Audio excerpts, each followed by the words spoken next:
Hi there. Let's just do do this. Okay, so yeah, just a very quick, well, not that quick. Looking at the number of tabs I've got open this week, we're just looking at some of the news. So this is an amazing piece. Guy Colin Haley, pretty good, like, well, obviously very good alpine climber, has climbed the Ragni route on Serratori. Now, the first time I saw Serratori, I was like, "This is you got to be joking!" It, if you had a kid draw Serratori, which is this mountain in this picture, you'd just be like, "Yeah, you're dreaming." It's always been like, I just think it's one of the better uh, mountains in terms of climbing. But to solo it, somebody had almost soloed it before, but they didn't do the final Sonic Mushroom. So to give you an idea, this is the final Summit Mushroom, which is pretty wild. You just get rime ice build up, and as a result, uh, it's kind of like ice climbing, but on badly constructive ice. I don't know how this photo was taken, whether somebody else was up there doing it in winter or they've used a drone, but yeah, this looks like, incredible. Yeah, so there's a much more in-depth thing here. I'm out of outs or climbing credits. I'm not paying £7 a month. I barely want to pay that to Netflix. So then there's like been some Darwin Awards. This was last weekend when there was an extreme weather warning, danger to life. People are out and people still get rescued. Same thing happened in the Lake District. It's beggars belief that these people, you just during I think it was a named storm and a severe weather event. The last place you want to be is on top of a mountain, guys. Just saying. Then there's this is about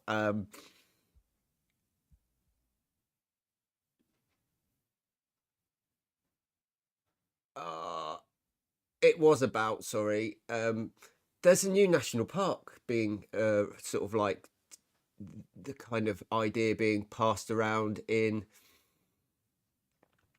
North West Wales. It's called the Glyndŵr. As in, like, it's named after a Welsh prince who was based up there.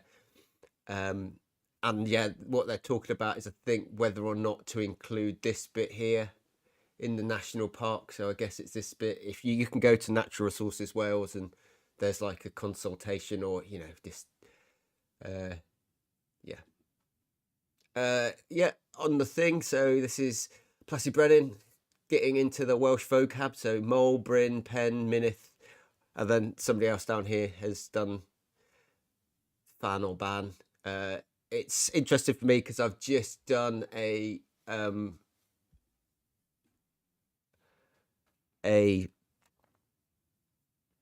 slight revision of Snowdonia Mountain Walks and Scrambles. It's now Snowdonia Ireri or Ireri Snowdonia, and we've changed some of the names. But it was just an update, so like a quick second edition. So we've changed some of the language as the park.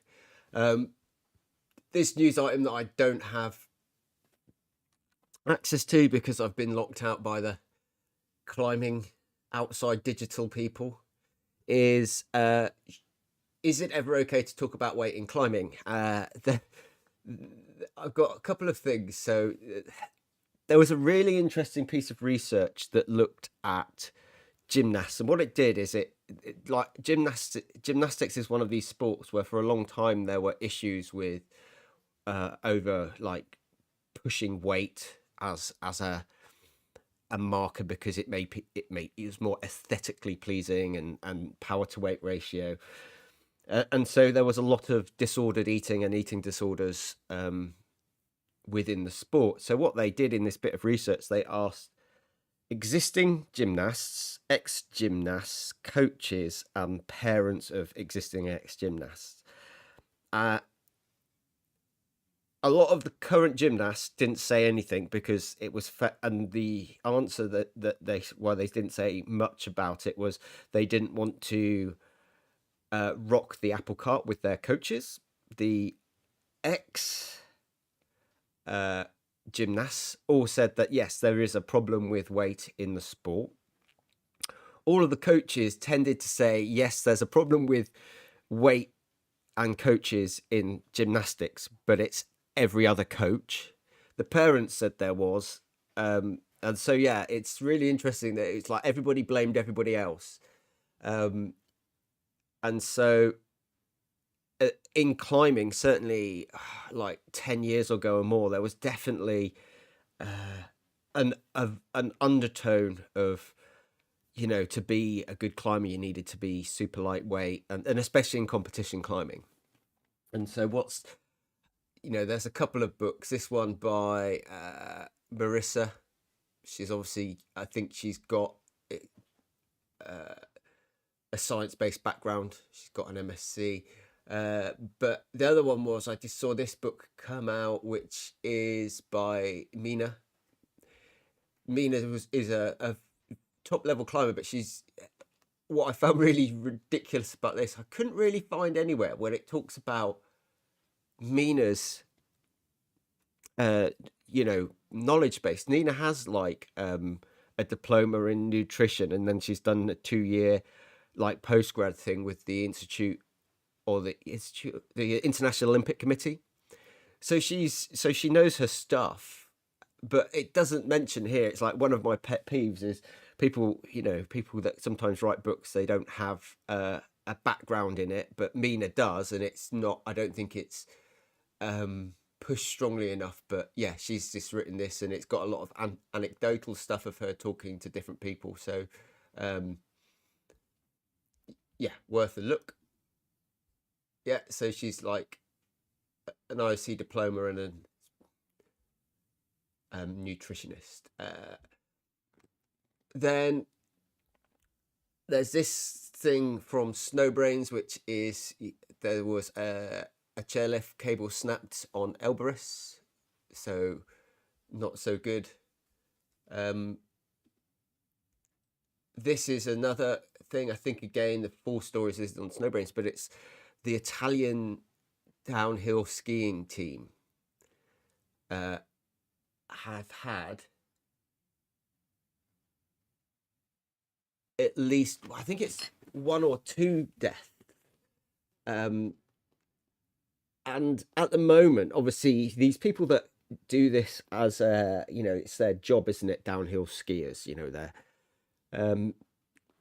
they're in South America, Chile, practicing, and I'm looking at this, and it's kind of just gone inadequate safety netting. But I'm looking at this big patch of rock, and it's like it's really hard. It's like not only is there perhaps not the safety barriers, these guys are going like nearly 100 miles an hour downhill, but you look at this, it's like actually there's barely enough snow there.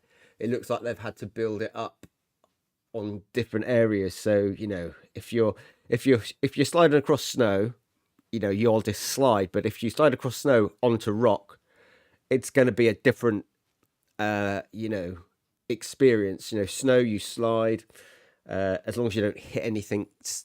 But yeah, the fact is that there has been multiple incidents, or more than one death, and it's yeah. What is it that it's an Einstein quote, isn't it? If you do the same thing and expect different results, that's the true sign of insanity. So yeah, you just got to kind of maybe consider what's going on. So there's this new book. It's called Into the Four, John Waterman. It seems an interesting book if you're into environmental stuff. So he kind of like goes and looks at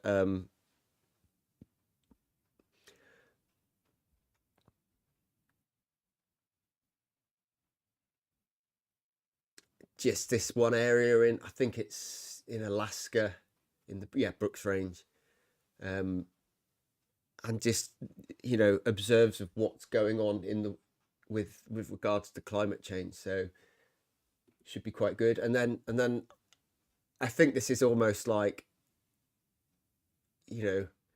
Tommy Robinson on the highest point of England. Probably isn't Tommy, it's probably just somebody else. But what's interesting is that everybody kind of just lays into him. It's like, this bit's higher, that bit's higher. He hasn't even like nearly walked to the top of the mountain by all accounts. There's some very good digs that you couldn't lie straight in a bed, you massive fibber. And then somebody else was like, clearly not the highest point, but perhaps explains the 3 million crowd figure.